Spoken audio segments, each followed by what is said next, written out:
Hello everybody, this is Indigenous Monstrosity, and I am Monstrositus X. How are we doing today? I hope everybody's feeling good. Another mother, coming to you live. And this is the MATRIX Doctrine. And today we're going to be talking about the police versus the public and how it's always that way. It's never any other way. It seems like people seem to get that mixed up, like the police are always after just criminals. It's not that way. The police are always after the public. They don't know who's a good guy or who's a bad guy. So they're always going to be against the public. It's always the public. It's never, oh, the police is just hunting for a bad guy. No. There are situations. What about domestic disputes? Pulling people over for traffic stops. These are just average people that they're basically pulling over.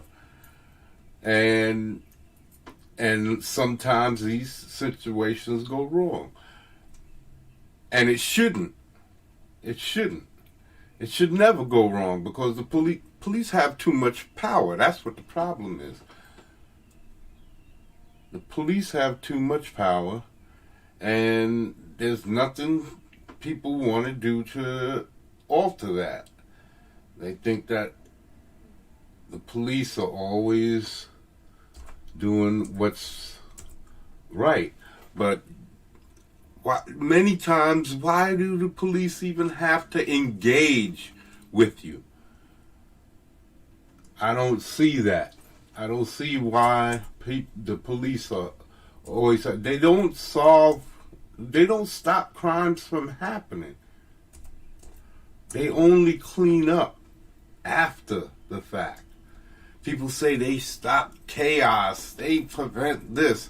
How do they do that?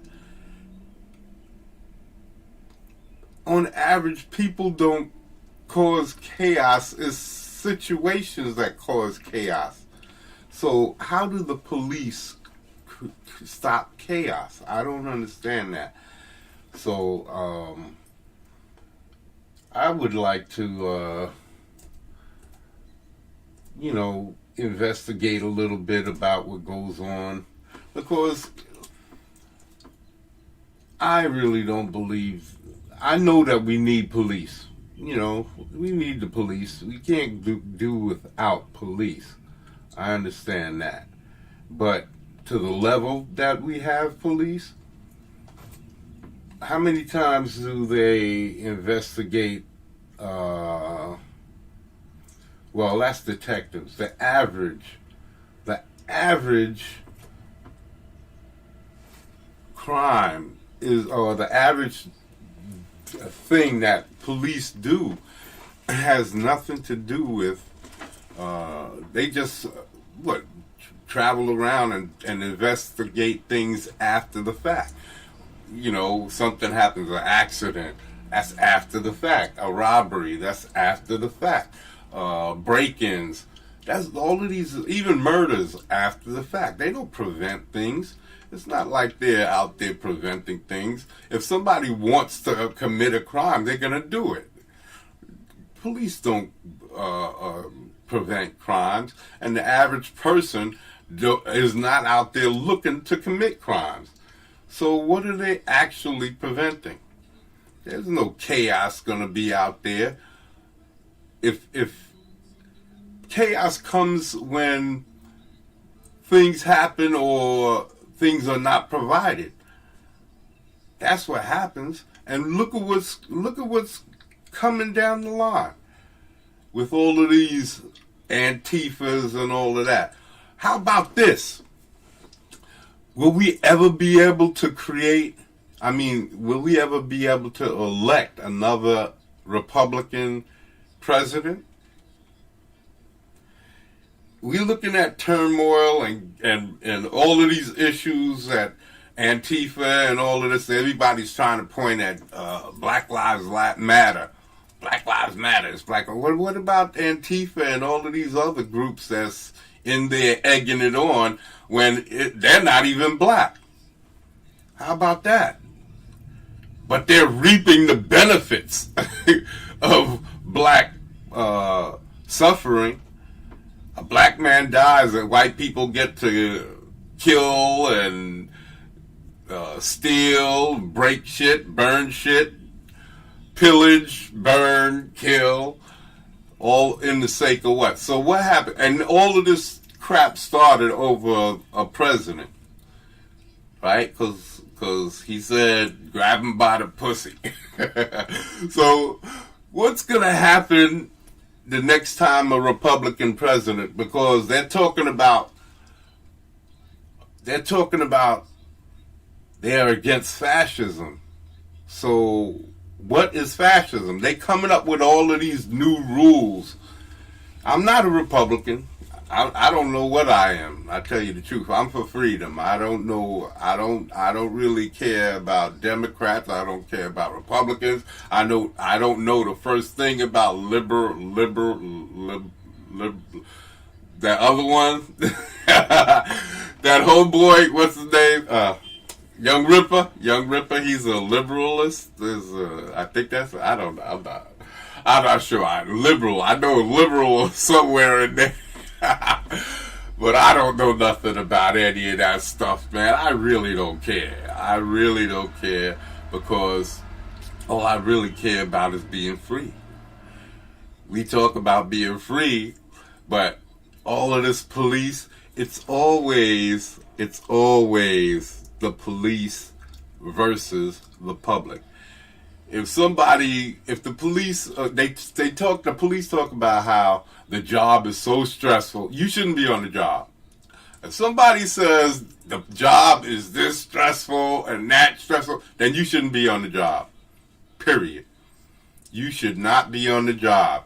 You're out there with bulletproof vests. You got partners. You got patrol cars. You got radio systems. See, this is the most organized gang there is out there. And you're nervous? I've been out on the street packing. And the only people I was worried about, scared, even though there were rivals out there shooting at me at times, having bullets whiz past me, never was I out there shitting my drawers complaining about how nervous I was being out on the corner. So you talking about you're legally out there. The people I worried about was the cops. If I had something on me, the people I was worried about was the cops. And still I wasn't, this is a stressful thing. I was just out there doing my thing and keeping my eyes open. So you telling me you're out there bulletproof, and we didn't have no vests. We didn't have none of this. We had to make sure we stashed our pieces.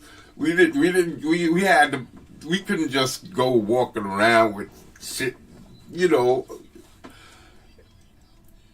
And these guys, they got their guns on their hips. They got guns in their cars.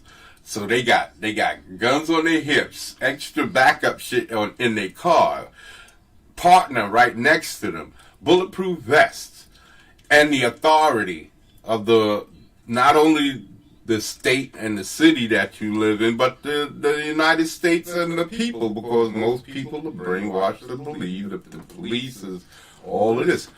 And I was just listening to somebody talking about police and how it's not a police issue, it's a people issue. No, it's a police issue, because the people are the only people are the only things that make up the police. So it's a police issue. Let's try to stop with all this nonsense and all these little keyword shit. Let's keep it basic. The whole world is run by people. So if it's government, it's people. If it's police, it's people. If it's no matter what it is, it's whatever the problem is, it's people. It's not no organization. It's the organization too, because the organization is set up to have these people in there. And besides the point, what about the training? This man had his knee on another individual's neck, and this is a chokehold. It's in. Let me see if I can pull up a picture. I don't want to show the video. I just want to pull up a picture of the incident so that you can see. I am not a scientist. I'm not a doctor, but I'm not an idiot. The knee consists of many bones. And if you watch MMA and you just listen and pay attention, they say even if you flex your wrist, your ankle in a certain way while throwing a kick, it exposes the shin of the bone and makes it shin to chin, shin to jaw, shin to head, and it'll knock you out. It'll hurt you. So if this is the case, that means that when you stretch your knee, when you're bending and your leg in that position to put your knee against somebody's neck, when you easily could have just put it across his shoulders. You got to remember there's 4 police officers, 2 have his legs, and 1 is at his head. Why should he have his knee, the bony is part of his knee, across this man's neck? Now, if you know anything about that, I said in another stream that the jugular vein goes up one side and the carotid vein, the jugular vein comes down one side, the carotid artery goes up the other. That's absolutely wrong. They travel in pairs up both sides of your neck. Jugular and carotid on the left side, jugular and carotid up the right side. And I'm going to try and pull up pictures of all of this. Let me see.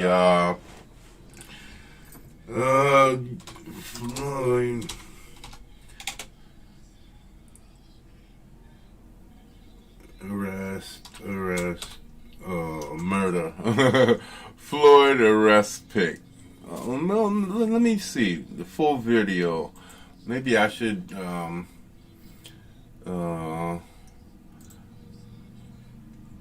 Let me see. I just want to pull up the part where he gets. This is the full arrest. They say the full arrest, but it doesn't have none of that. It has just the arrest. It doesn't have the part where they. So they moved him from one spot to another spot, and then took him out the car again. What sense did that make? I don't know. I just watched this video. Hold on a second. Let me pull this up. Let me pull this up because let me see what I'm doing here. All right, here we go, people. Let me share. I'm not sharing anything. Okay. Let's see.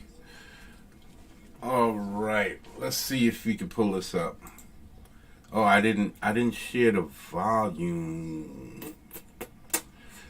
I didn't share the audio. Hold on. Sorry, people. Share the audio. Okay, now let's see. Even though I don't think I need the audio, because I'm not really trying to hear anything, so it doesn't really need to see the audio. But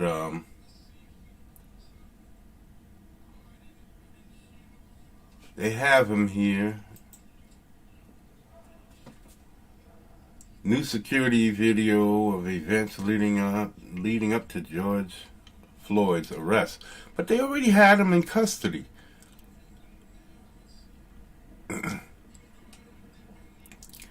And why do you, this is another strange thing. Why do you have to arrest a person for one counterfeit bill? It has to be evident that if he passed only one bad bill, that he might have been passed that bill too. That, you know, he didn't print that shit up, that he most likely got passed that bill from someone and then he passed it on. That's possible. I know you have to investigate, but if the money is fake, but all money is fake. All money is fake. The government prints it up how they fucking want to and then hands it out to their friends. Most of them, those trillions of dollars, where do you think it goes? To the military industrial complex, which is a bunch of businessmen. That's why all these trillions of dollars in debt. And then when we get in debt, they come and then they print more money and put us in deeper debt, and then they raise our taxes instead of cutting all of this shit that we don't need. When the next time people get arrested, we go into war, you think that we're going to be using tanks and all of that shit? Very little. Tanks and planes and all of that. That's not how we could do war anymore. It's mostly drones and bombs and shit. So why do we keep building all of these machines? That's not how the world is going to go to war. It's going to be bombs and nuclear shit. Why are we still spending all of these trillions of dollars on building weapons of destruction when we know that's not how war is going to go from now on? So why do we need to be engaging people, the police? I was watching a video from these two dudes from Canada, and they say that it's a regular occurrence. That now, why did they have him? If they moved him out of the car and then into another car, why do they have to take him out of a car again in order to strangle the dude on the cement, on the concrete? I don't understand that. I don't understand this. Take him to the precinct and book him and investigate the bill. But how? Okay. What was I saying? I lost my train of thought. But you in the military and you building all these machines and all of this stuff. Why do the police have to engage the public so much? Why?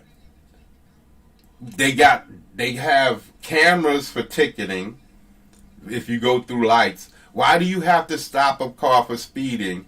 They're not supposed to chase a car. If you committed a crime and you're running, you're not supposed to chase that car. You're supposed to let them go to prevent any problems. But if they catch you speeding, they're allowed to stop you because you're legal and they can give you a ticket to get money from. So that's okay to get money. It's crazy because they engage in the public just to give you a ticket. It's not really for a criminal act. And most of the times when the cop engages the public, it's not for a criminal act. It's for like domestic shit, stuff like that. Minor stuff, because criminal actions come after. Police show up after somebody gets robbed, after somebody gets murdered. After that, they hardly catch somebody in the act of committing a criminal act.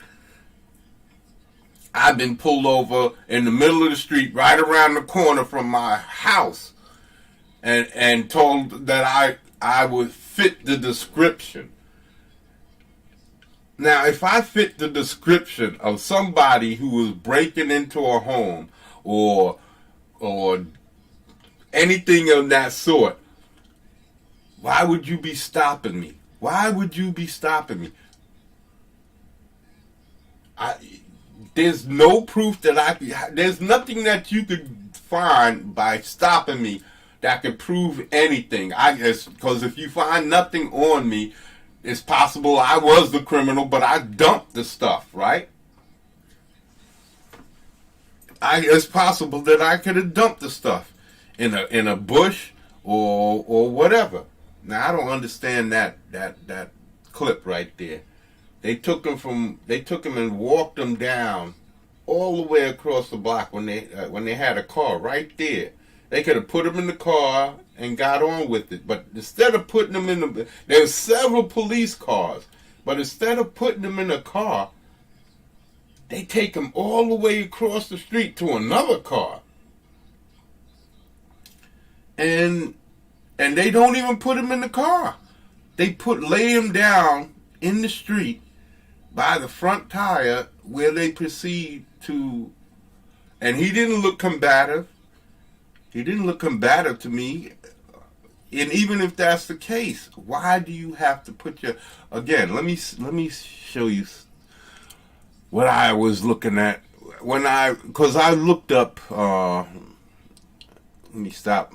I looked up the carotid artery, carotid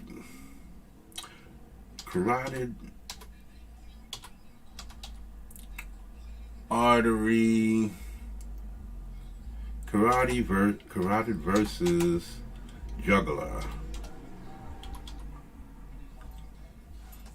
Jugular. Carotid versus jugular. Images. Yeah. See. Okay. Now, let me see. Here we go, yo. So what's the scenario? Here we go, yo. So what's the scenario? So, all right. Now maybe I should get ready. The knee. The knee. But I'll do that later. Now that I have this here. You can see the knee, I mean, the jugular vein, the red and the blue. That's the jugular and the carotid arteries side by side. You're watching them go up both sides of the neck, and both supply. That's why the guy could still talk. They wasn't cutting off his air supply. What they was putting pressure on his throat, and that pressure on his throat cut off his blood supply. He felt like he was suffocating, but actually what they was doing, the street was on one side, mashing all of the flesh around his neck into the jugular and the carotid. And then his knee, the boniest part of his knee, being that his leg, I'm going to pull up that video. I'm going to pull it up, but I'm not going to show it. I'm going to show you how his knee, and if your knee is bent in that way, you're exposing you're pulling all of the flesh away from the boniest part of your knee. And he was pushing all of, this is why I want to show that, because the cop definitely was torturing this kid. He was definitely torturing this kid. He was putting all of his weight, because the way his ankle was turned, no one would put that much pressure on their own ankle. In martial arts, those are called joint locks. You see that in if anybody watched the UFC, you've seen joint locks and how it tears up the knee, the ankle. There's ankle locks, knee locks, all of these things. And the way this cop had his ankle turned, when he had his, he was like his ankle and his foot was laying sideways. The inside of his ankle and foot was laying on the ground, and his knee was on top of this guy's neck. Now, if he was leaning backwards, just holding him down, he would have been putting pressure on his ankle, and it would have been torque in his wrench in his ankle. A lot of torque would have been placed into his ankle if he's leaning backwards onto his ankle. And I'm not, like I said, I'm not no scientist, but you try it. All you have to do is get on your knees, let your toe go outward, and then try to put the heel of your foot and the side of your foot all along the inside of your left foot. Just let that whole part of your inside of your left foot try to lay flat on the ground, and then lean back while your knee is. It doesn't matter if it's on the ground. You can have it elevated, but just lean back and feel that torque that you're putting on to your ankle. And then try to stay in that position for like 2, 3, 4, 5 minutes, because it took at least that long for this man to suffocate or to cut off the blood supply to his brain. And these people are yelling and screaming at these cops. And all of them, this is why I say, people say that there's a certain amount of bad cops and a certain amount of good cops. There's only good cops and there are bad cops. So you're telling me it just so happened that there's at least 2, 3 police cars? So you're saying 3 separate police units show up on the scene, 4 cops, only 2 cops per car. So 2 separate cop cars or units, police units, and all 4 of those cops just happen to be bad cops. Okay, let's not even think about that. Let's say, because I've been pulled over by cops before. I've been in situations, like I said, I've been walking home. I worked late night jobs. I put signs on the buses. So the buses don't come in until at night when everybody's not working. So after 11, all of those buses start coming in off the road and start stacking up. And they only have a skeleton crew of buses, but all of them come in and then they go back out. Some go back out in order to keep the night working. So, and that's a skeleton crew, and that's when I get to change all of the signs and stuff like that. But some of the buses that you know are going back out, you have to try and get those first. That's how I know. Some of the buses all come in, but once they clean out the boxes of the money, they send some back out. So, I'm coming home. I'm just explaining that to say I have to be there late. I can't do it in the middle of the day, so it's a night job. I have to come in at night. So I didn't get home till 2, 3, 4 o'clock in the morning, and I carried pocket knives on me. Sometimes 2, sometimes 3. I was a Boy Scout at one point, so always be prepared. If I drop one, I got a backup. And less than 4 inches, they're legal. Police pull me over. And not once have I ever gotten, no, not once have I ever, did they stop me and say, George knew his killer, that's suspicious. He did? See, that's new. I didn't know. Libertarian. Yeah, libertarian. Yeah. You want to come in? You hanging out on the outside today. I'll send you a link if you want to come in. Yeah, so where was I saying? I'm easily distracted, right?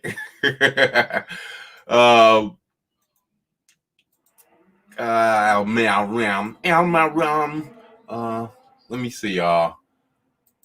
I was in the midst of talking something. You see, Hoff, it's always Hoff's fault. No, it's my fault. I sent you the link, Hoff.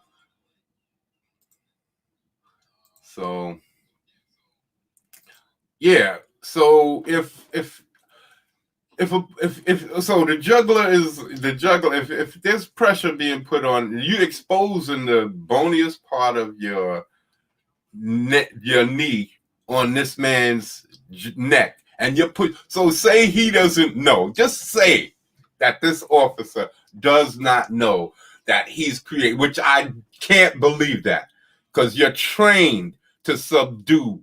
This is how police officers are trained to subdue certain individuals. Like if you're handcuffed, they handcuff you extremely tight, and they twist your wrists outward so that you're there, so that you can't twist them back in, and then they lock them cuffs extremely tight around your wrist so that you can't rotate them back in. It's not so that you can't slip your wrist out, because there's no way that your hand, you'd have to be able to dislocate your thumb or remove your thumb in total in order to get your hand out of those cuffs. The cops pulled you over? Yeah, I've been pulled over by the cops plenty of times. I'm not going to say, have I been randomly pulled over just for being black and driving? No, I can't say that. I was dirty. There was reasons. I had like temporary plates in my back window one time. But as far as walking, yeah, I've been stopped and frisked. Yeah, I've been stopped and frisked. I had knives. Yeah, I carried knives. Like I said, I walked. I from the time I was 20 to my 30s, I was working nights. I had been working this job like 17, 18 years. I had worked a couple of jobs, working in the union factory jobs, and then loading trucks. I was working in a chandelier place. Was that my first job? My first job was working in a convenience store, making $2 an hour. And that's when a dude came in there, put a shotgun in my face, told us to get in the back, all of that. And I never shit my drawers. I was 16, 17? Never shit my drawers. I wasn't no gangster thug, nothing like that. I was just getting into drawing and creating my comic books. I was designing my first characters, the deformity and that green dude I showed you. I don't have a name for him really. I just call him Emerald right now, Emerald. But I don't really know anything about that character. He's one of my first characters I created, and that I still have, because I used to draw on construction paper, and then all of those drawings kind of disintegrated, because construction paper is like the worst. Disintegrated because construction paper is like the worst type of paper that for holding up over time. So yeah, my first jobs were that was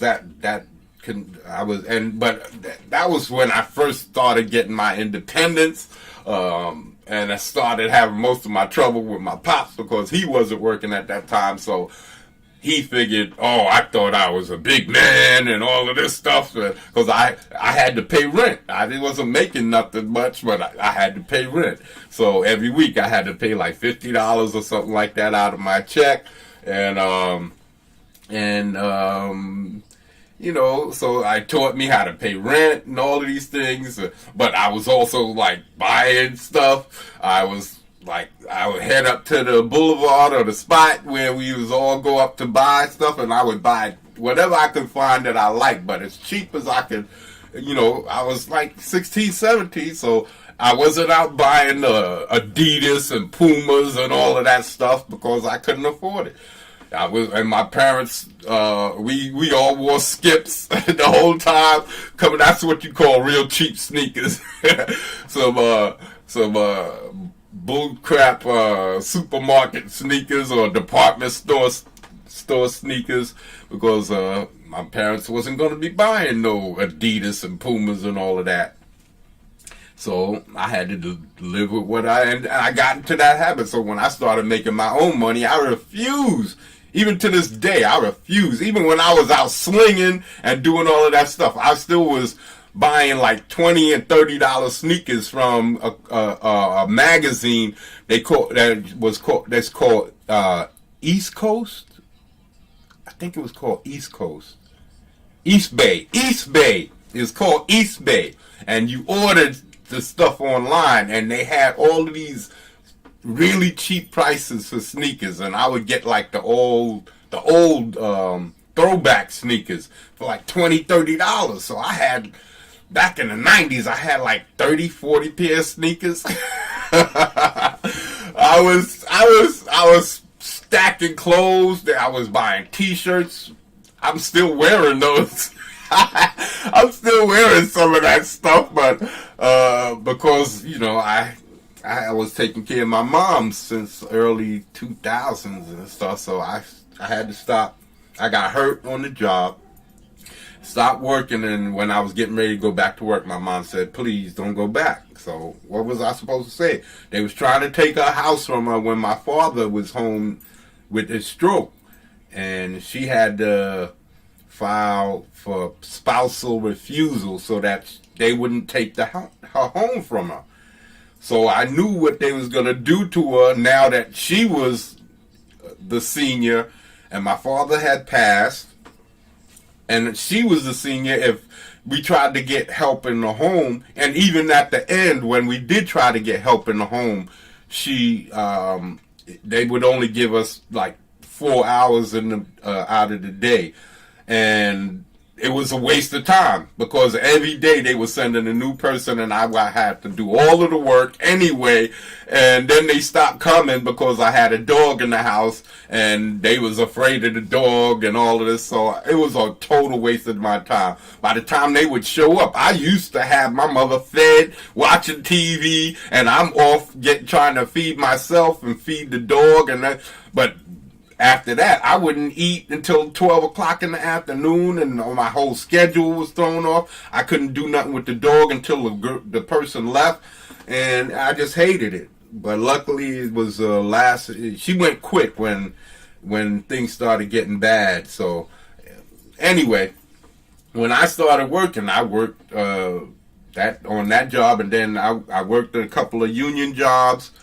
I worked in a chandelier place, packing chandeliers in boxes, and then throwing them in on the buses. I mean, on the trucks to go delivery. And then after that, it was temp jobs.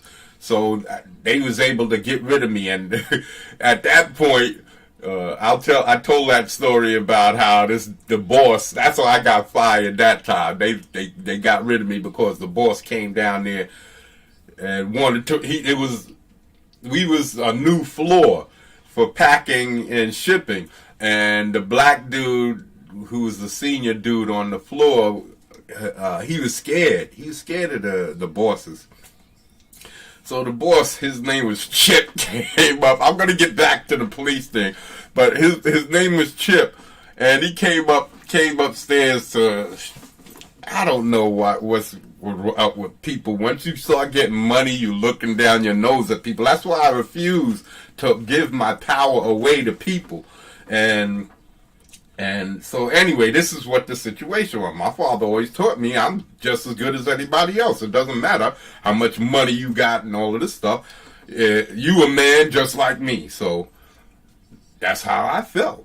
I'm working across, so the guy comes down, Chip comes down, he sits in front of me, and ever since then, I was carrying knives and all of that stuff. I always had a pocket knife, 4-inch knives, because I knew they was legal. And you're not supposed to. I always saw white guys with knives strapped in leather cases on the side of their belt, and nobody ever messed with them.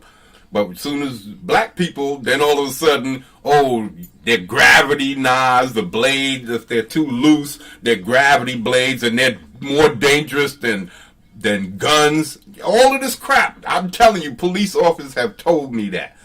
Even though they might not arrest me, I've been arrested for one thing, and they stole my knives from me. What? You're a police officer. If they're illegal, I knew they wasn't, because I've been arrested before and had knives on me, and the judge threw it out. They're less than. I had daggers on me, double-edged, and the cop said it was more dangerous than a 45. That's when I started carrying folding knives, because I had these two badass all-metal daggers, man. Woo, I was dangerous back in the days. But I got caught. I was smoking weed. I was on my way to work, heading to this that next job. I was working at this place that did beauty supplies, and we packed beauty supplies, and it was a temporary job, but the guy needed somebody to take over for him.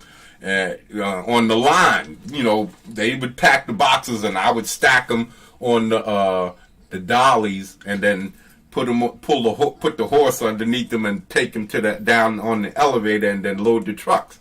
And that's what he hired me for. And I wanted to stay physical, because my body had this condition, and I needed to stay physical to keep my muscles in check. And I had my weight belt, and I was doing my thing, keeping in shape and all of that. So that's how come I'm still in pretty good shape today. Because my young life, I was always keeping busy physically, walking long distances and all of that. So anyway. So when I got after this incident with Chip, that's when I started working for this company that did advertisement, and I got in there. And then once I found out that the guys would go into the depot, we do our work and then get out of there, head home.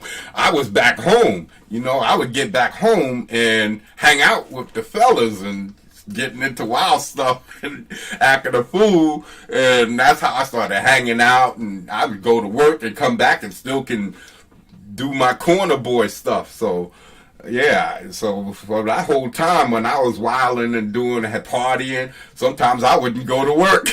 I'd go 2 nights at work and do it all in one night. And then, cause my friend was this Spanish dude, and we used to work on the private lines together. So, after he got promoted, I took over on the private lines, but then I got into an accident, so I had to go back to working in the regular bus depot. So, I was no longer in charge. So, I was back in the regular depots, and the guys was, you had people who would rat on you, but my supervisor was the dude who I was chilling out with on the private lines, and we would get high and fucked up together. So we had this rapport. Instantly, he was like, he didn't know whether he could trust me, but as soon as he knew that I got high, all of a sudden he didn't want nobody else on the job to fuck up our game, because we would come in, buy 40s, drive to the location, get fucked up, do whatever we was going to do, then throw the signs on the buses, and then head our asses home. And we had our routine, so I was with it, and it was just me and him. It was 3 guys for a long time, and then it turned into just 2 of us. So, and then when I took over, the guy who I tried to have the same rapport with him, but I couldn't catch no cool dudes like when homie caught with me, and I just caught dudes that wanted to cause trouble. And so eventually I got into this accident and caused a lot of headaches, and then I had to go back to doing the regular buses. But my homeboy, the Spanish dude, was hooking me up, and I would, as long as the work was done, he didn't care. He let me get away with murder until I pushed it too far.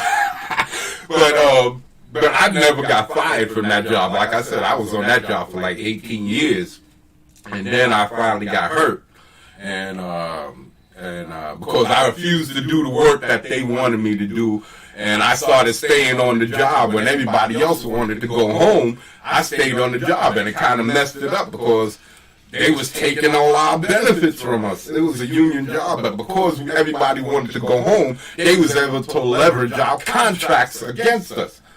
because nobody wanted to stay home. I mean, stay on the job and do and not do the extra work. I would do 15 signs, stay on the job. Everybody else was doing 20 and 25 signs and going home. And this is how they would screw us. And I would say, no, I'm not doing all of this extra work. Before you know it, they're going to have us doing 30 and 40 signs, and we still not going to be able to get to go home. So I might as well keep my ass here. And then they took away, we had Christmas and Christmas Eve. They took away Christmas Eve and Thanksgiving Eve, Martin Luther the King. We had 15 sick days. We lost 5 of those. And these dudes is all doing more and more work. I'm like, fuck y'all. So they sent me out to West Bubblefuck depots as far away from my house as possible. So I eventually got hurt on the job, and I never wound up going back because my mom's asked me not to go back, and so to help her out. And that's how I got to be in this situation that I've been now. So I took care of my mom's until 2016. She died, and I'm trying to get back who I was. I stopped drawing. I stopped doing all of that stuff because going through taking care of a senior and watching her just dwindle away to nothing is, I guess it takes a toll on you. And I just gradually became this other person that I didn't recognize. I don't know if I can't call it depression because I can't say I've ever experienced that. I just know that I wasn't doing the things. I got into a rut of not doing what I know I should be doing with my life. That things that I would do before. And like drawing all of the times and all of that. But I was still creating characters and writing them in my Bible and creating stories because all I had now was TV and video games and taking care of my mom. And the only thing that would keep me up so that I could take care of my mom because she would get up in the middle of the night and have to go to the bathroom. And sometimes I would wake up and she'd be sitting on the floor. So I had to, and I had to struggle to get her up. And over time, I started losing weight because I wasn't eating properly, all of these things. So it just gradually ate away at me. And I guess as she was dying, I was kind of gradually dying with her. And but my mental state was still strong. And when I needed to cry, I would go and cry about it. And my dog would be there to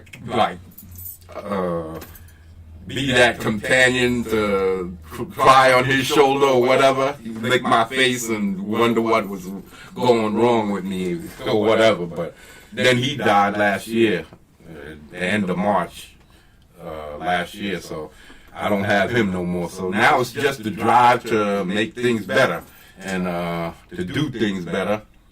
And that's why when Gargoyle said that about me, that something could happen to make me want to kill myself or whatever like that. The only way I've ever said that I would allow that to happen is if I became a paraplegic or something and I could never draw again or create and I'd just be laying out. No, I couldn't live that life. Yeah, take me out dead. Take me out dead. But to take myself out because I just couldn't handle life? No. No, I've never experienced anything in life that would make me do that. Nothing. And I've had guns in my face. I've had bullets whiz past me. I've not experienced that stress. That's what I say. I don't understand police talking about it's a stressful job. I've been in stressful situations. And I've never carried that stress with me. Now, I'm not everybody else. I know that. But if you talking about the job is stressful, you should not be on the job. Period. Because if I had the access to call back up in seconds, right on my shoulder, if I had bulletproof vest, if I had a Glock on my hip and a shotgun and possibly a M4 or one of them in the car, some kind of a AR something in their car, because they're all police is packed like motherfuckers right now. So, if they got all of that, come on. I know that there's things that happen out in the street, but it's the public. It's always the police versus the public. When they make a stop, they don't know who's in that car. It's just the public. All they can say, whether they're black or white, that's the only thing. But as far as they know, it's the public. It's the public that they're scared of. Now, whether they want to put an emphasis on some particular race, that's on them. But for people to say that the police are just doing their job, it's just a job. If you don't like it, if it's so stressful, get the fuck out. Stop killing people, whether they white, black, or whoever. Cut this shit out. We don't need this shit. If cops shouldn't be involved in people's lives like that. They shouldn't be. Now, you got this man who's putting his knee. They got his feet. Let me see if I got that. They got this man's feet in a position where he can't do anything. Right? He can't move. They have him up against the side of the car. 2 cops are at his feet, and this other cop is at his head, and then you got the Asian cop standing with crowd control. And this cop is at his head, got his knee across his neck. Why? He's got his hands cuffed behind his back, laying on his chest. Why do you have to have the boniest part of your knee across this man's neck? Now let me see if I can pull up. I just want to show the video. A still of Floyd's arrest. Floyd, and see, because like I said, I'm not no highly educated man. I'm not. Floyd. Let me see. Floyd. I forget. I know I saw this video before, and I have it. It was 10 minutes long. Here it is. It was 10 minutes long. The following content unit. I understand. Now, I'm not going to show the whole thing. I just want to show. Oh, no, this is not even what I want. This is not the video. I want the one where there's no dialogue. Let me see if I have it in my history. I know I have it in my history, but no dialogue. It just shows these officers and the people on the curb yelling at these officers to release this man. Let him up, please. The man can't breathe. Look. And they just ignore. They don't bother to check him. They don't bother to look and see if he's all right. They don't check his neck to see if he's even though with your knee on his neck like that compressing, they might not felt, even if he was still alive, they might not have felt his pressure, because you're adding pressure to his neck, and once you add too much pressure, you won't be able to feel it, the pressure. That's what happens when somebody's taking your blood pressure. Once the pressure becomes too much, you can't hear the pulse. And then, because I learned this when I was a kid, how to take blood pressure in the hospital when I was doing volunteer work as a teenager. And so it became second nature when I was doing it for my mother. And so what you do is pump up the arm with the bag until you can't hear the blood pressure. Then when you release the air, you start hearing the boom, boom, boom, boom, boom, boom. And that, when you first start hearing it, that's your high number, the top number. And then as it goes down and you stop hearing it again, that's your low number. And that's how you gauge blood pressure. It's simple. But, so when this guy's got his knee across this man's neck, and the boniest part of your knee, like I said, in MMA, there is a they say when you I have seen it said, what is this? involved in. Why won't it play?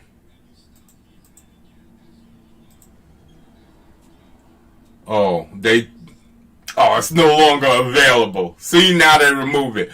You see, YouTube ain't shit. YouTube ain't shit. Why did they remove it? Because they don't want to outrage people any more than they already. People need to see this shit. Why are you all trying to protect the police officers for? Why are y'all trying to protect these motherfuckers? That's what's wrong. That's what's wrong. When the officers do something wrong, y'all are protecting them. You know how many times black people died and people protected them and let cops go? Now they finally want to charge the cops with something. Finally they want to charge the cops with something that nobody, and they try to protect them. They still trying to. You got people like YouTube that's taking the videos down so that you can't to protect the. All I wanted to do is show how this man had all of the pressure of his, because the way he had his. I'm gonna draw it. That's what I'm gonna do. Yeah, fuck you, YouTube.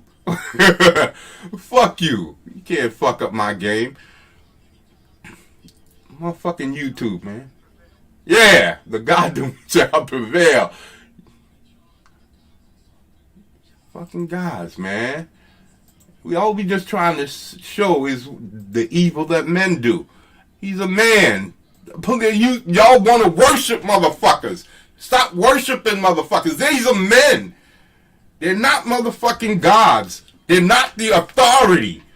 That's what you need to do. If y'all want, we can't get rid of cops because we still gonna need them. If somebody gets murdered, you're still gonna want to know who did it, even though they take their time finding out because it's a process. I understand. I'm not being facetious, but let me see if I can pull this up. Okay. Now,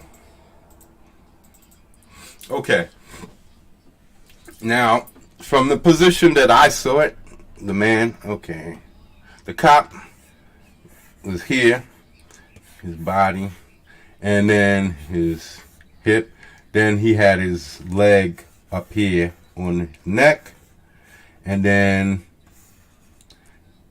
his leg came back here like this, right? But his ankle was turned out like this.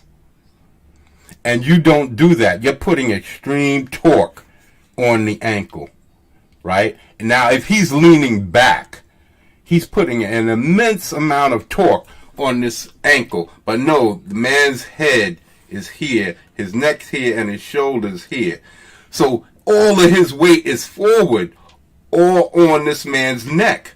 And you're compressing all of the flesh around his neck against the street, which is compressing all of the flesh. So both carotid and the jugular veins are being compressed. And your knee, if you know your knee, if you draw the bones in your knee comes down like this, and then there's a bone, and you're putting this part right against his neck. So it's driving a wedge into his neck. You're probably causing his spine in the vertebrae in his neck to compress. And he's feeling that against his esophagus, and he's saying, I can't breathe. But what he's feeling is his jugular and all of the flesh around his neck compressing around his jugular, and it's causing a situation. But what he's doing, he still can talk, but his jugular, and now I'm squeezing my neck. So what's happening? He still can talk, but I started feeling it. I started feeling my eyes bulging. What's happening is they're causing pressure to build in his head because they're putting so much pressure on the veins, and the blood isn't circulating properly. So he's still breathing. He thinks that they're suffocating him because it's being, now his head is facing this way. His eyes were this way. He's facing this way. So that means that his esophagus is on this side. He can still breathe, but in order to put pressure enough, all of that weight on his neck, this is his esophagus in the front, all of this, his is his spine, all of this flesh is, and here is being pressed forward. His knee is coming this way. It's being pressed downward. And so his jugular and carotids are here. So if he's suffocating and he's feeling pressure on his esophagus, that means all of this is cut off.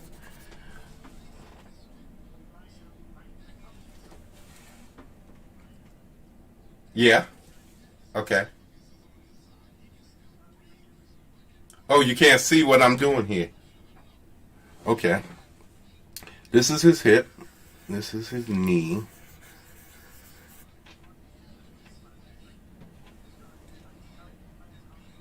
It's too low. Oh, the banner is in the way.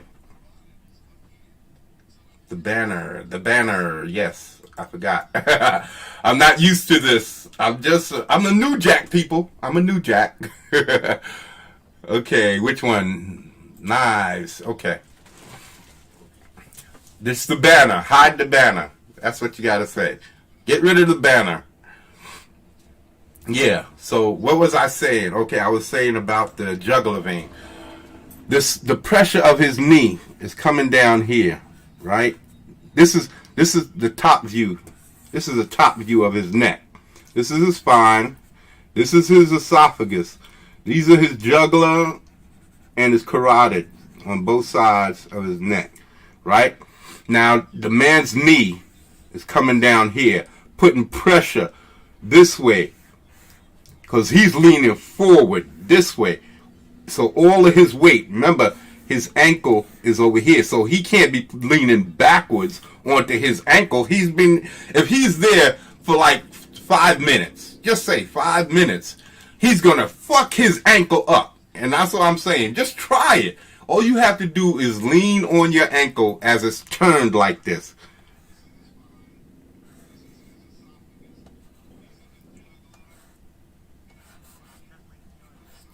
Yes, he's putting all his weight forward just to keep this man down. If two officers have this man's feet and then his hands are cuffed behind his back, why does he have to have his knee on his neck? He could have put it across his shoulder blades and still kept him down. But he's purposefully putting the boniest part of his knee across his neck, forcing, and then the street is right here, forcing weight up here against this carotid. He's pushing weight down here. And if that means if all of this flesh is being pushed towards the front and squeezing off his esophagus, that's why he's saying, I can't breathe. But he didn't realize that his carotid and his jugular has been squeezed off and that he's basically being choked out. He's being choked to death. He's basically, no oxygen or blood is going to his brain, and they murdered this man. This is what happened. And you're going to tell me that the police officers are not trained to know that the carotid arteries are in the neck when they know not to put chokeholds?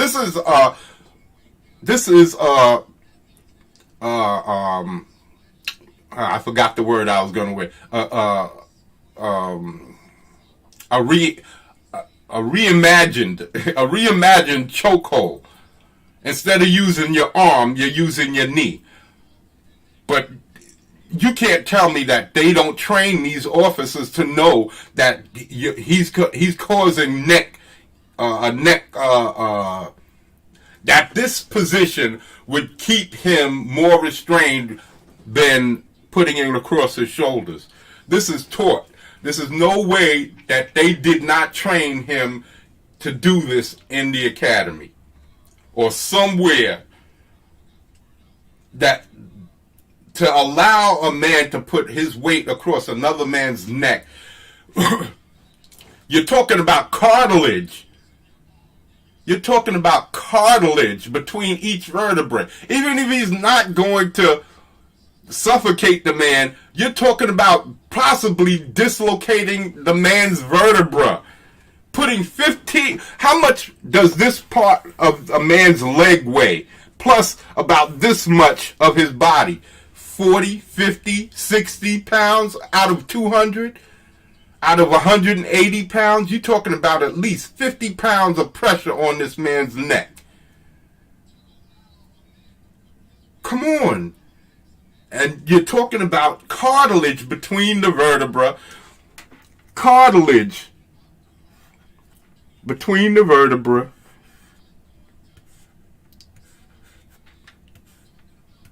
Cartilage. It's not a lot. Like I said, when it comes to the human anatomy, you don't want to ram your shoulder into a door like you see in the movies, because you're going to fuck your shit up. Because the only thing that's holding your shoulder on is your collarbone. Everything else is muscle. The only thing that's holding your arm to your body is your collarbone. There's nothing. Your arm, the back, your shoulder blade floats. The only thing that's holding that there is muscle. The only thing that's holding your shoulder together is muscle and a little bit of cartilage. So the only thing connecting your arm to your body is your collarbone by cartilage. That's it. A little strip of cartilage. And you're going to put your whole knee on this man's neck? Fuck the jugular vein and all of that shit. Even though, but like I said, you can't tell me that they weren't trained this. This is unnecessary. This is absolutely unnecessary. 4 police officers, and you need to do this? You can't tell me that this isn't trained. They say that this is just bad police officers. You're telling me, like I said, I was pulled over. I had a beer in the car. I just opened, and I got caught. I was taking my punishment like I was supposed to, right? But the police officers, the black cop, stole my knives. He took my shit. And then because he didn't take the car, because they could have impounded the car, they made sure to let me know that, so that I wouldn't make such a big stink with them stealing from me. We're not impounding your car. We're not arresting you for the open beer, but we're going to take you in for not having a up-to-date license, because that's what I was doing. I was going to pay my credit card bills, and I paid the bills with my credit card for the house, and then I drive. And yeah, I was driving illegally, of course. So I had to pay the cost to be the boss.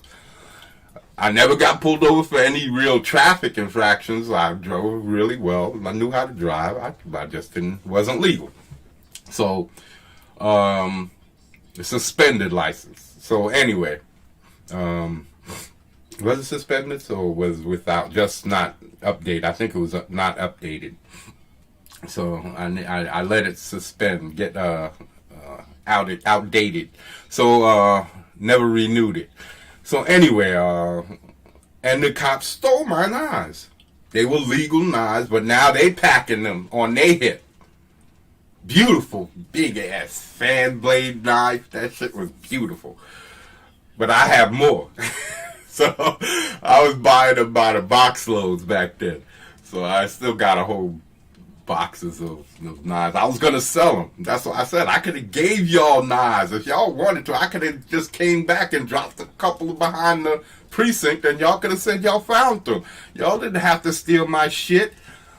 But I'm just saying, the black cops stole my shit. They gave me all of this bullshit so that I would take it without, I would just grease myself up for them while they're fucking me. So this is what's the problem. It's okay for the police to do this shit, and then you say the bad cop was this black motherfucker who stole my shit, while this white cop sat there and just watched. He just sat there. Yeah, he was a real nice cop, just like y'all say. Oh, he was a good cop. But then as soon as I complained too much, Yeah, maybe you should shut up right about now. So, how good was that cop? And you're going to tell me that all cops don't know what these cops are doing? Come on, man.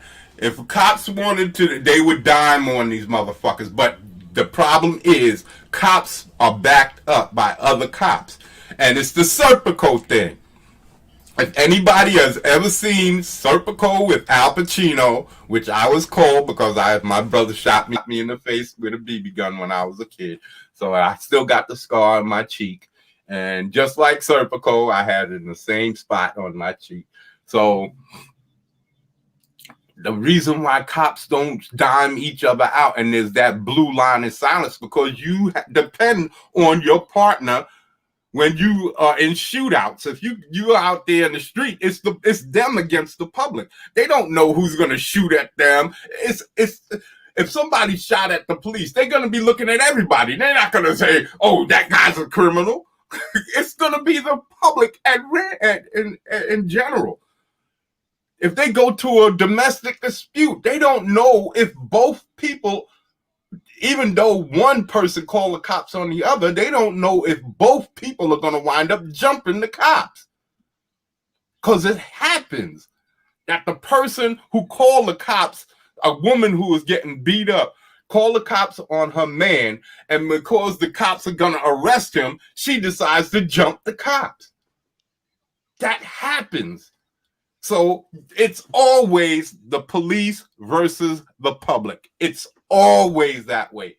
I don't care what you say. In the mind of a police officer, they have to believe that danger lurks behind every citizen until they've left that situation and everything is okay. That's the way that they have to think. That it's just like the Matrix. Everybody is a potential agent. Everybody is a potential agent. And that's why we call this the Matrix Doctrine. Yeah, baby. Learn Kung Fu. Learn Kung Fu. That's right. I'm telling you. That's all I'm trying to tell y'all people. Don't believe that the police, because they kill white people too. I saw, I think Young Ripper did a video that they murdered some white dude. He had his hands up over his head. He was knelt down on the ground. He had his feet crossed. And because put too much pressure on his ankle, on his knees, he uncrossed his feet. So the cop took umbrage at him uncrossing his feet and wound up shooting the man right there on the spot. Just because he unfolded his feet. He kept his hands on his head and still knelt down. But because he unfolded his feet, bayaka! And this is a white dude. So we give these guys too much authority. They shouldn't. Look at the British. They don't carry guns. I'm not saying that they shouldn't carry guns. That's not what I'm saying. I'm saying we need to take back some of this fucking authority they give them. We need to take back some of this authority. Let me see. There's a video. There was I'm going to share this video I just got finished watching today, so I know I'll be able to find that with the quickness. Let me see. Let's find out. 1, 2, 3. Let me see. Which video am I talking about? Oh, it's not that one. It's those two guys. Here we go. Now this is in Montreal. Oh, this is in Montreal, but if it's happening there, how long before I don't know if it's happening here or not, because I don't get to go out that much, and I don't watch the news, so I don't know if it's happening in the United States. But these guys say, these guys right here. Oh, I didn't share the audio. Got to share the audio. We have to share the audio. We have to share the audio.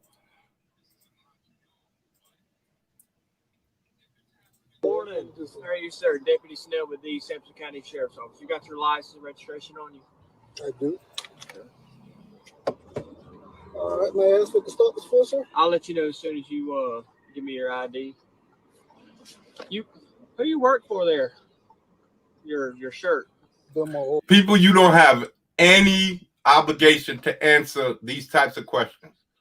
You don't have any obligation to answer these types of questions. If he pulled you over for something, let him tell you what the infraction is, because anything you say can be used against you. He did not he does not have to read you your rights. Anything you say can be used against you. Do not tell them anything. You don't have to tell them your name. Well, no, I guess you should have to give them your identification if he's but even though there's no infraction, I've seen these auditing videos where there's guys that don't even give them their information because this is illegal. Oil company. Dilmar Oil Company? Yes, sir. Okay. How long you been there? Why should he have to tell you this? What does it have to do with why you pulled him over? This is not a reason for police to be engaging a black person or anybody. May I ask why that is? Well, I'm just talking to him. I see your shirt there. I'm just asking. Pro tip: if it has nothing to do with this stop, don't tell them nothing. Don't give them any information because they can use that to incriminate you. Is it wrong to ask you questions about where you work? Well, I'm just trying to figure. And they set you up.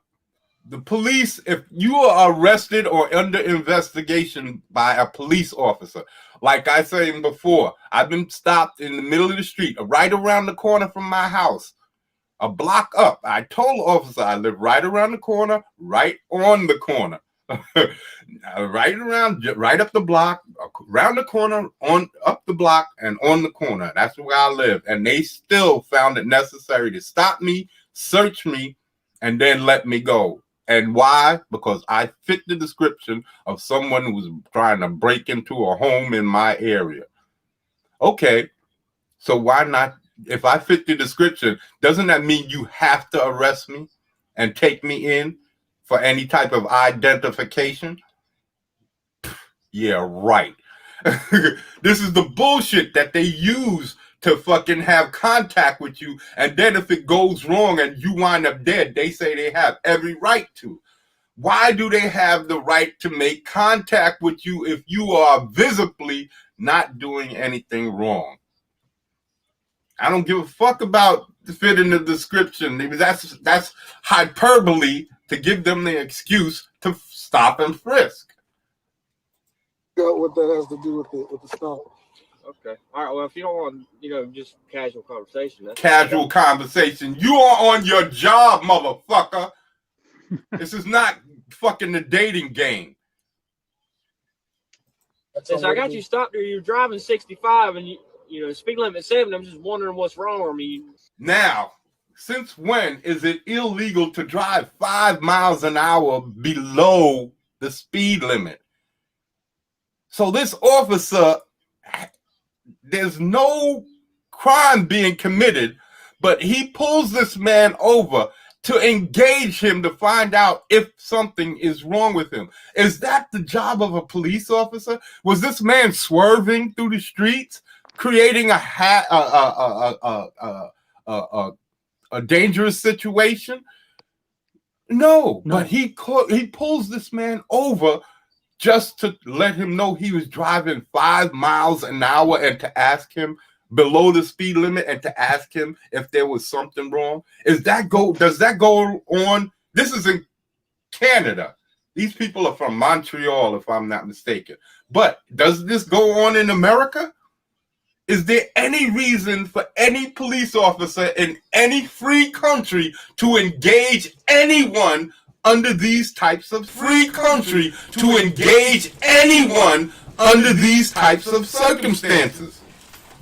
And then they wonder why black people are so, I never want to see a policeman. Never. Even when somebody engages me and when homeboy beat my ass, I did not want to call the cops, but it was an end to my goal. I had a strategy, and I won. I had to lose the battle to win the war, but I did not want no cops coming to my home. I don't like officers. I've never had a good engagement with a police officer in my life. Even those cops that came here for me when I got my ass whooped, I didn't enjoy engaging with them. I do not like police. It's not that I hate them. I just don't want to be around them. Period. Because never once has interaction with a police officer gotten me anything favorable. Never once. I've been robbed. They never found the criminals that robbed me. They just take a report. Matter of fact, the dude who beat my ass, they didn't call me to tell me that they got him, and it's been, what, since October? They just told me that if the dude ever shows up, to call him and let him know that the dude is at my house. No, the next time that motherfucker shows up here, he's going home in another way.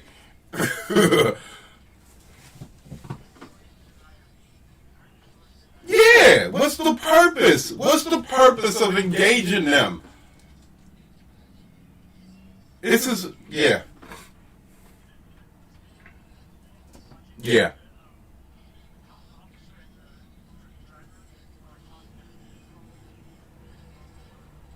Yeah. Hostility. It's hostility. He's initiating the hostility. And this is what it is. But don't you see, even you didn't see the worst parts of it. After that goes on,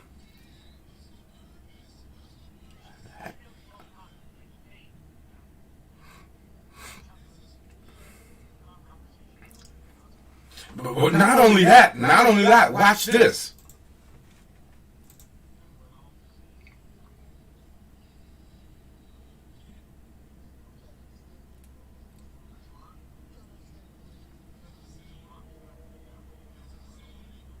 Why is it necessary? So, in my opinion, he stopped him to find out where he's going and where he's coming from. Why is it necessary for him to explain that if there was a traffic violation? And there wasn't, because he only traveled 5 miles below the speed limit. He was traveling 60 and a 70. Since when is that illegal? I've never, as a matter of fact, if I remember correctly, a question on the driving test states that you are allowed at least 10 miles below the speed limit before you create a hazardous condition for drivers behind you. Something like that. And you're allowed 5 miles over the speed limit. So why is this officer stopping this? This is tantamount to harassment and possibly a setup to harm this man. He's definitely questioning him to find out his whereabouts and where he's going, where he works, all of these different things. He's checked out his uniform. He wants to know where he worked, and now he wants to know where he's going and where he's coming from and all of this stuff. This is illegal investigation. But black people have no reason to worry or fear the police. This is absolutely ridiculous. And I haven't, like I said, back when I got stopped, the last time I was stopped, it was in the height of the crack era. So, and like I said, the police would just stop me, frisk me, give me back my knives, and I would keep walking about my business because I didn't have anything on me besides those 2 little 4-inch, less than 4 inch. They was like 3 3/4 inch knives. The blade, as long as they less than 4 inches, you cool. And I would always keep at least 2 on me. So, like I said, I stopped many a time, stop and frisk. Hold on, you come in. I had to put my hands on the hood of the car. They questioned me, pat me down in my own neighborhood. Not even my own neighborhoods do I feel safe. On my own doorstep, a cop tried to press me into into a situation where he could put hands on me, trying to disrespect my home and me and all of this stuff, trying to make me engage him in a hostile way so that he can engage my ass in some handcuffs.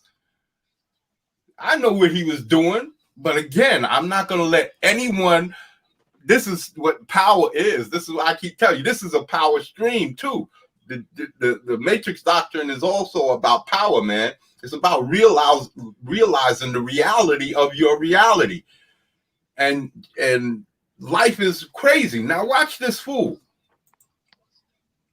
I have to identify where I'm traveling to and from during the traffic. All right, hang tight here just a minute, buddy. Now he don't want to answer. Man, like, what's going on? Like, you telling me I gotta identify to you where I going to and coming from? Like, that don't make sense, bro. Now he don't have to answer him. He's trying to find out what's going on, and he don't have to answer him. Yeah, like, and then in here, bro, ain't nothing in here, so I'm not worried about that. But this is ridiculous, man. I'm tired of it. Every time I come down here, them boys do that. Every time I come down, and then I could have tell how he jumped behind me, like, bro, you tripping. You tripping, my nigga. Like, you tripping, dog. Oh yeah, I got claimed. I got claimed for that video with that video with the True Romance with Christopher Walken when he called Italians eggplants and niggas. That's the part that they claimed. That's the part of the video. As soon as he said, "Y'all are Italians, huh?" Let me tell you a story. Let me tell you something. As soon as he said that, that's where they claim it from that point on. And they won't release it. All of the other ones, they claimed it. The one with Conan the Barbarian talking about the riddle of steel, they claimed that one, but they released it. But the ones with Christopher Walken talking about they eggplants and niggas, no. They ain't releasing that one. They're like, oh, we're not gonna let this one. No, I'm telling you, YouTube, y'all is fucked up, man. We're grown ass people. We already put into the daggone thing that this is not for children. And on my thumbnail, it says rated R. What more do you want from me, man? Release it. We're grown people. It was a movie made way back in the daggone late 80s, early 90s. What the fuck do you want from me, man? Shit. Okay. Yeah, bro. Like, what could you possibly have wrote me a ticket for? He's writing them a ticket. Yes, sir. Videos there. This here's a warning, okay? A warning. For what? Because he was talking. Hey. Okay, we gotta let this go fast. Hold on, I gotta get rid of this music. Yeah. Music. Yeah. All right.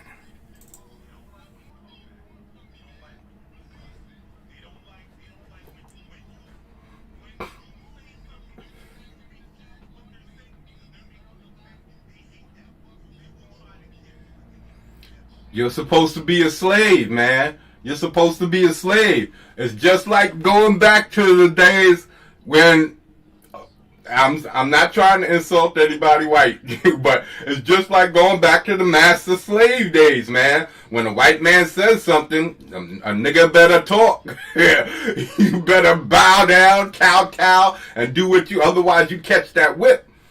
And that's what it is.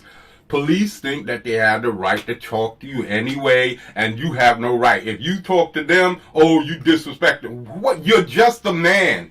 You're just a man. They have way too much authority. Oh, that's disrespecting the authority of the police. Fuck you! Who the fuck do you think you are? That's what I'm saying. You're just a man, and we give away our power to politicians. We give away our power to the police. We give away our power. They're just people doing a job. If your job is hard, find another one. If it's stressful for you, find another job. And then you got these guys being hired on there that got no muscle mass. They dainty, soft, they moist as hell. And you don't expect that they're going to be afraid if there's somebody intimidating like me? I'm an intimidating personality, brother. I am. I love to joke. I love to laugh. But in person, I can be a force to reckon with. Just to stand there and look at you. I'm telling you. I know how to put it on. And you're going to tell me that somebody half my size, half my weight, packing a pistol is not going to be intimidated by me? Not going to be ready to pull that gun quicker than somebody who's my size and who's packing muscle and is in shape? If you're not prepared for the job, you should not be on the job. Period. And a job like police officer, you should be ready for war. Because that's what you're talking about. You're talking about being in situations where you're engaging people with gunfire. And if you're talking about you can't handle the stress, it's a stressful job, as soon as the words like that drop from your mouth, get out of here, buddy. You hit the bricks. Anybody's talking about that police officer is a stressful job, then you need to fucking think about the people that's on that job. Because if you're stressed out, then you need to get the fuck out of there. Like I said, I've been in situations way more stressful than any police officer's been in. Because I didn't have no vest, I ain't have no backups, I didn't have no walkie-talkie where I could call in for 100 motherfuckers at the drop of a hat. None of that shit. And guess what? When the dude came in the store with the shotgun, I was right back in there the very next day doing my job for $2 an hour. And I didn't piss myself. I didn't cry. I didn't have nightmares. None of that shit. And then the very next day, the next time that dude came in, my boss, he was tired of that shit. And they had a fight. They went through the front window together. I think they caught the dude too. Yeah, because my boss was kind of diesel. He was kind of, he worked out. He kind of was muscular. So he didn't want to keep getting robbed by this dude. It went down easy. I wasn't there that time. Because I think I had quit after working there my junior and senior year. And I didn't want to work no more. I wanted to get a job making good money. I didn't want to be bringing home like $100 and I'm working all week long, 8 hours, more than that, because I would work from opening to closing. So it was like 16-hour days, man. I'm not 12-hour days. I'm not trying to hear that, and I'm getting $2 an hour. Got to pay $50 a week to rent later for that. So, yeah, I didn't want to go back, but he begged me to come back because he could trust me. He knew I wasn't no thief. He could give me thousands of dollars to go and buy supplies, and I would come back. I was a little tough kid, so he wasn't afraid of me getting jumped or none of that stuff. So yeah, so I worked for him. He gave me a salary rate bump, and I worked for a little while, and then after that I started working in the factories, and I got a union job, and I started working in the factories and all of that. And now I'm not, and I'm trying to do comic books. Thinking of that, I should have had them. I got here late today. Next time I do a stream, it's going to be more comics book is going to be introduced, because I'm a comics book guy, and this is all about trying to build viewership so that I can sell my comic book, The Might of Thug City. And so the next stream, all my next streams on Friday, I might move Fridays to Thursday. That way I have a day off before Saturday, and story time. So I might move that stream, that power stream, to Thursday. So anyway, next time I'm going to have a few campaigns up so that we can say back these guys, because I'm trying to be another EDS. I was on his show again yesterday, and he told me out of his mouth that he liked how I came on there, and that the chat loved me. He's like, we loved you, because I saw, like, after this.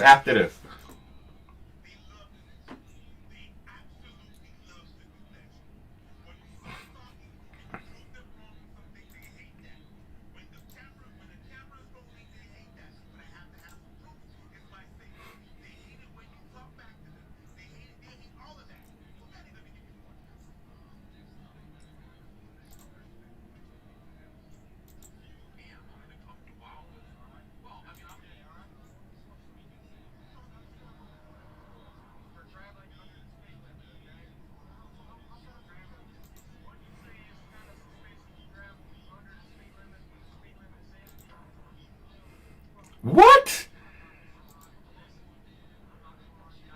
What? He gives him a warning for traveling less than the speed limit, though he didn't break any law. And then when he's trying to ask the cop what's up with this, the cop says he's not going to argue with him and refuses to answer him.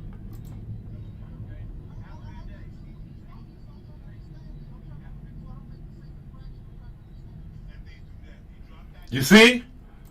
Now you have this, you bet and believe that he documented this in his computer so that if any other cops pull you over under this bullshit technicality, that they know that you got a warning. What kind of ridiculous bullcrap? And you're going to say that there's no institutionalized behavior that goes on with how people engage minorities or anyone? Why should the police officers at all be engaging them under these circumstances? I don't care what country it is, Canada, United States, because I don't know that this isn't happening in the United States. And if this isn't, you better believe there's other things that's going on. This has to stop. This is why there's always this problem, because as long as you have all of these, and it doesn't matter what color the cop is, because it's this blue wall of silence that allows police officers to they have to be able to trust each other. And until that part, and that will never go away. You're going to always need your partner when you're out on the firing lines. And that's what it is for a police officer in the streets. That means they're traveling through. It's like a soldier traveling through Afghanistan. How is he supposed to know which one is Al-Qaeda? He's not. What he's going to do is suspect anyone. You have to be leery of everyone until they're proven not to be dangerous. So it's always, under every circumstance, no matter how politely they treating you, they might treat you more politely than they might treat another person, but you better believe in that officer's mind, when he's engaging you, it's him versus you. Trust when it comes to that. You might be getting the nicest version of that officer because of the color of your skin, but you better believe if you make any actions like reaching into your pocket, or he's going to be ready and looking to engage you in a particular manner. Because this is how they're trained. They have to be trained that way. Why do you think that they're geared up like they're in the military? They're militarizing the police for a reason. It's not just because there's terrorists in the country. Because how many times do they engage terrorists? It's not the reason, man. It's not the reason. So yeah, don't believe that hype, man. Don't believe the hype. So here we go. I'm gonna show y'all a little something. This is me on EVS last night. Yeah, last night. This is nope. That's not it. That's not it. We went to the wrong one. We went to. No, I don't think so. I've never I don't know, but I would suspect no. Because then they probably be able to get you on the refusal. They'll be able to arrest you probably for disobeying or some type of disobedience or some kind of not following the instructions of an officer. They have so many little technicality type laws. That's why I'm saying the bullshit with all of these laws, you don't know. When you get arrested, you get charged with multiple infractions, and maybe they might throw some of them out because they have all these little technical jargony infractions that they dump on you just to make sure that they can get you for something. You could be just smoking a joint and they catch you. It won't be just, it'll be possession, and then it'll be a couple of 3 or 4 other things that they get your ass on. Guaranteed, buddy. Guaranteed. Okay. Meow. Did I? Oh, I didn't stop it. Hold on. Get back there. Here we go. Nope, that's wrong. Here we go. Yeah, I got the mute on.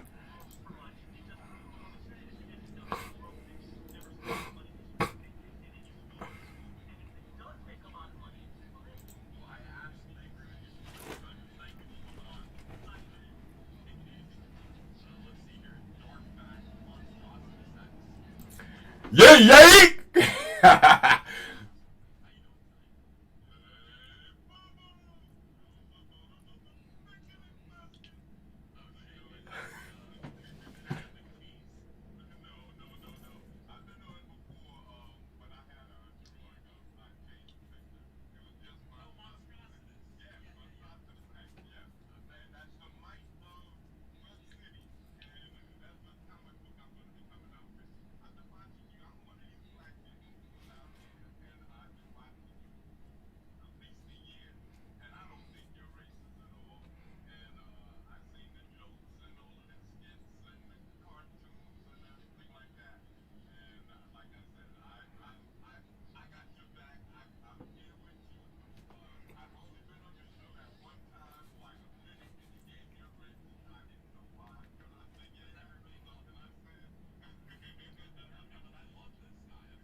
You see, he said he loved me. And he said he loved me again. I was like, yeah, I really love this guy. This guy's great. So yeah, I was doing my thing. I just put myself up. So I got his attention. He knows me. He knows me. It's just that I haven't been dogging him because I haven't been doing no regular drawing and stuff like that. So I haven't been dogging him. I want to just pop in once in a while. But he remembered me. Once he remembered Monstrosity's X. Yeah, he's like, oh yeah, I remember you. So yeah, that was cool. So I wasn't on there that long, but he let me talk. A lot of guys he kind of just brushed off, but he kind of let me talk.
Now, I think he took it that I was just buying them for an investment, but I've been wanting to buy Cyberfrog.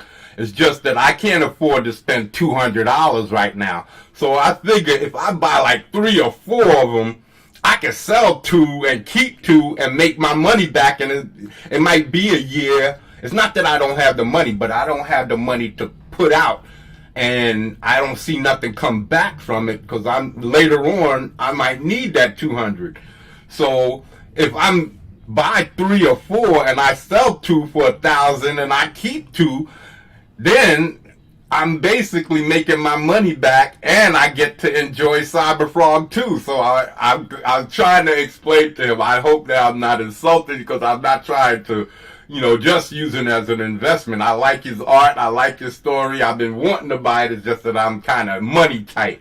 So the investment part is a smart move because I'm basically getting it for free. And I'm making some money off of it because I'll be, 2,000 for 400. I buy 4. No, I might spend 8. If I buy 4, that's 800. And then that means I can get 2,000 back. And that means I get 2 for free. And I make, $1,200? So that's why, and even then, I might be able to separate the toys, the little salamandroid, and sell those for 100 separately too. So I can make an extra $200-300 right there. So that's why I figured that would be the best way. So even if it takes till Christmas, it'll be a good investment, and I'll be able to get down on Cyberfrog. And with that money that I make, I might be able to get down on some of these other Indiegogo campaigns that I've been wanting to, like Starblades and Cash Grab and all of them. So that's why I figured it was a good way to try and get some money out of it and put some money in my pocket while I'm trying to build my channel. And then I got an idea for a t-shirt too. So one way or another, I gotta make my pockets a little bit more flush so I could get in on some of these campaigns. Because that's the reason why I don't talk about the campaigns that much, because I hate not being able to say that I backed a couple of them. But now I'm gonna be able to say, yeah, I backed Cyberfrog, bitches.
And that was that, man. You see, I had him laughing.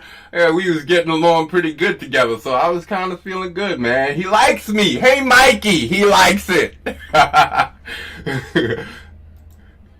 Yeah, he really likes me. So That's what I'm saying. I just want to, I don't want to be a pain in the man's ass. I figure just pop in from time to time, let him know that I'm here. And, you see, he says it himself. Yeah, I like you. Everybody loves you, man. So I'm just going to keep on drawing. Stick with me, people. Come on. We're going to build the goddamn, man. We're going to build this up into an entity of our own where we can sell our own comics and we won't need an EVS. So we can help him out just as much as he helps us and Comicsgate. That's right, people. So, and that's what's wrong with the cops today. They need to read more Cyberfrog. So, yeah, people. Yeah, it's almost 2 hours, man. I'm not gonna run this out. I think I said everything I needed to say about this whole police situation. It's them against us, people. Trust me. I talked to the cops, and they said it themselves. Yes, it's us against y'all. It's y'all against the public, I told them. When the cops were stealing my knives, I was like, man, y'all cops is like y'all against the public. Y'all don't give a fuck. He's like, yeah. And that was the good cop. That was the good white cop who said that. Yeah. So trust me, those cops do not. It's about them and making it home. And they have to consider everybody a potential threat. They have to. So if you don't think that you could potentially become a victim, all you need to do is catch him on that, like the Joker. Have that one bad day. That's all you need, baby. That one bad day, and you wind up a Joker, just like the rest of us. Yeah, baby. So how's it going today for you? I haven't get the chance to ask you how you been.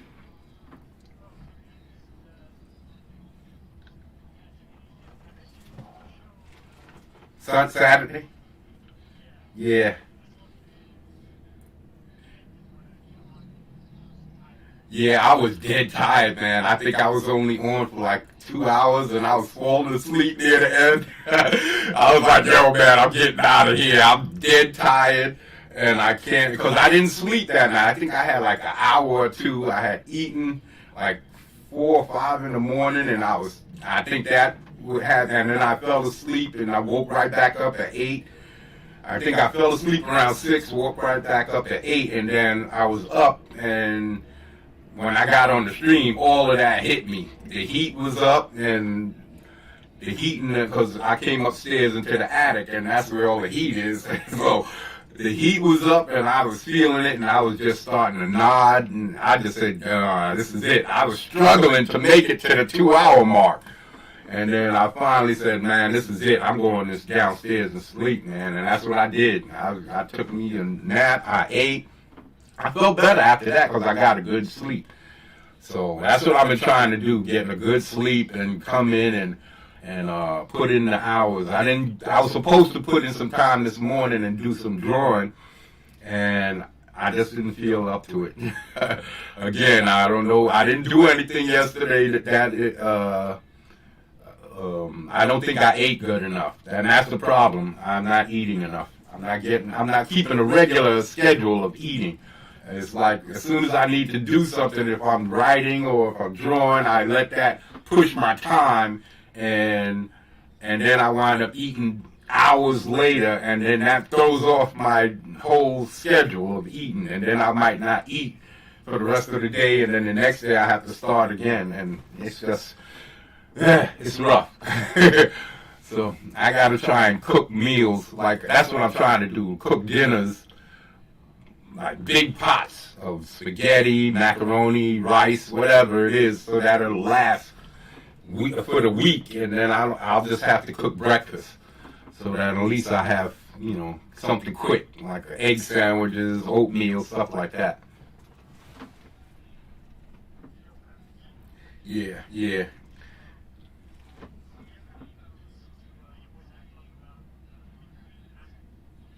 Yeah, but I don't believe in all of that stuff. I don't believe in all of that stuff, man. When I eat whatever I want to eat. If I gain weight, I just know I need to exercise. Because I've always been able to eat. I cut fat and sugars and fats and sugars. I try to skin my chicken, but I got back into it because my mother liked skin on her chicken. But before I moved back home, I was skinning all my chicken, keeping my fat content down. But when I moved back, I started, when I cook, she likes the skin on her meat, and it's wasteful for her. So I started cooking with the skin on again. So now I'm in this bad habit of eating skin on my chicken again. But I try to clean all of the fat out. But the skin carries a lot of fat, and it also carries a lot of chemicals. A lot of chemicals settle in the skin. So that's another reason why I used to get rid of the skin. But it's not like I was eating it like in the wintertime, make sure I packed on a little bit of extra fat on my bones, and because I had been losing weight and all of that. So exercising, I wanted to make sure that I kept enough enough calories. I was getting enough calorie intake. So I make sure I eat a lot of beans, black beans, red beans for the proteins, chicken for the protein, eggs for the protein, and so when I exercise, I could build muscle instead of just, eating sugars and all that. And then I drink beer and alcohol, so on top of that, I don't want to be eating a whole lot of sugar and stuff that'll add to it and give me diabetes, even though I haven't never had any problems with that. That was my mother. She had diabetes and blood pressure, so I just don't want to make sure that I get old and start getting it. So I stopped eating sweets again because I gotten into eating sweets and buying junk food. And so I stopped that, and salt, a lot of salt in my food. I stopped that. And then I exercise. I try to run up and down the stairs 20-something, 30 times, at least a day. And then I do sit-ups, all of that, so that I can try and build my body back up. So I had a big gut, and then my arms started getting a little wafy. I used to have muscular arms. That was one thing about me. I had big arms, man. My arms and my shoulders, I had huge. People were intimidated. Now I was looking in the mirror. I'm like, dang, God, man, you gotta get back into the weight room, son. So yeah, that's what I'm doing. Trying to build back up. Yeah, it's sedentary, and you could definitely lose a lot, and your body chemistry gets thrown off, and that's how you get sick. You sitting down, your blood circulation through your legs get fucked up because you always sitting on the back of your legs, and you can catch blood clots. Your blood will slow down, and you start coagulating and settling in spots in your back of your legs. And that's how you catch blood clots and varicose veins and all of that shit. That's why I run up and down the stairs, because that works your hamstrings and your glutes. That's your ass. So if you want to get a sexy booty, if you want a sexy bunkie, do some stairs, baby. Do some stairs. Run up and down them stairs. Yeah, man. That's right, baby. So yeah, man, it's just about 2 hours on the dot, baby. So we're gonna try and start shortening our streams to make sure that people want to watch them, and not have them all 5 and 6 hours and 7 hours long. So yeah, our streams are gonna start getting more precise and concise, and we're gonna and throughout the streams, just like how EVS does, we're gonna have a few campaigns up, and we're going to say, back this campaign. That's why this is happening, and that's why you want to express your power by buying this book. And we're going to do just like EVS. We're going to make it all about selling comics. And so that when it comes time to selling ours, we're right on top of our game. So, all right, for the Matrix Doctrine and I Am, that's Indigenous Monstrosity, we are going to say goodnight, everybody. Thanks for coming and listening to my line of bullshit. And make sure that you subscribe to the channel, people. We're trying to grow and become a force for Comicsgate. So subscribe, like our videos, and look for it tomorrow. I'm going to do all day. I'm going to be working on these videos. My Hawaii 5-0 and Thundercats. Thundercats. Oh! So look for those. They're coming like tomorrow or Wednesday. So they're definitely coming. I said today, but I didn't do anything yesterday. And I should have. I took off Sunday. So I'm going to try and make Sundays my relaxed day. And the weekdays, it's going to be hustle that ass. So praise the goddamn and suffer the pit. We're out.